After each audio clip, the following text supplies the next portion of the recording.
forges an ever tighter ring of air defense. With radar scanners probing the skies 24 hours a day, anti-aircraft men scramble to man the batteries of guided missiles that guard all important cities, in this case, Chicago. Nike, America's most powerful aircraft destroyer, is ready for action in a matter of minutes. Nike, whose true performance is a carefully guarded secret, tracks down its target at supersonic speeds, hurling its half-ton warhead squarely into any enemy bomber. Ready for their lethal mission.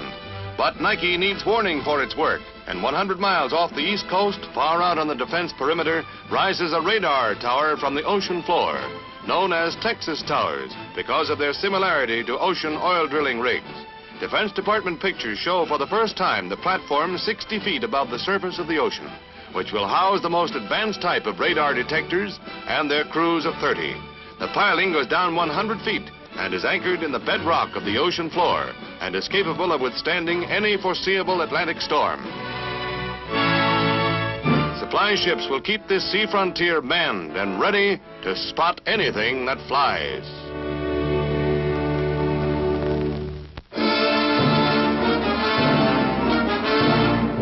More violence in South Korea. Again, United States troops stand off allies to protect communists, the Czech and Polish members of the Neutral Nation Supervisory Commission.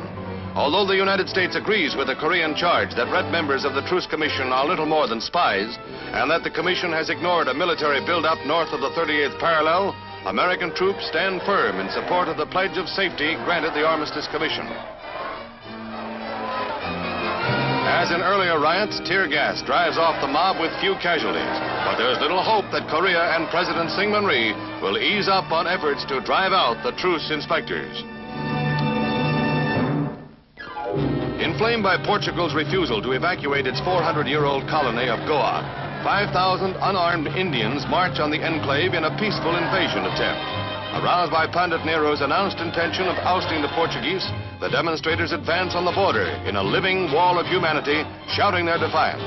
In the first of a series of attempts, the Indians are chosen from volunteers in the passive resistance campaign, undertaken since the Portuguese embassy at New Delhi was ordered closed. Met by gunfire from border guards, they momentarily break ranks and retreat. Resorting to the tactics of passive resistance taught by the late Mahatma Gandhi, they again creep forward. At the frontier, guards watch every move of the would-be invaders, and sporadic gunfire into the crowd follows. When the attempt is over, 22 are dead, 120 wounded, in a struggle which intensifies daily in bitterness and bloodshed. High-flying helicopter school in Briançon, Europe's highest city. French helicopter pilots train for mountain rescue work in the French Alps. The takeoff point is nearly a mile above sea level, and it's all uphill from there. Some of the continent's most majestic scenery below from a new vantage point.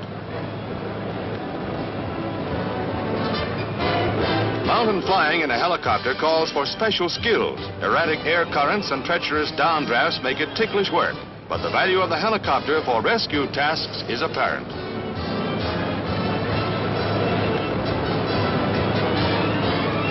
At the destination, and it is cold. A lot colder than down below. No wonder, this peak is 12,000 feet. A good day's climb on foot, but only a few minutes by helicopter to the lofty plateau. It only remains to plant a stake as evidence the flight was completed, and then back to school. Tomorrow, another day, another mountain. C'est la vie. A little boy and his dog share the spotlight in Chicago, where the latter receives a medal as the most heroic dog of the year. Navy Captain John Harper does the honors, and there are further accolades for Taffy, a Cocker Spaniel with a heart full of courage. He saved the life of his little master, 3-year-old Stevie Wilson of Coeur d'Alene, Idaho. Taffy raced home for help when Stevie fell through the ice. Unsuccessful the first time, Taffy returned to the lake, leaped into the water. Her efforts fruitless, she rushed home a second time, and help came. A fella's best friend, his dog.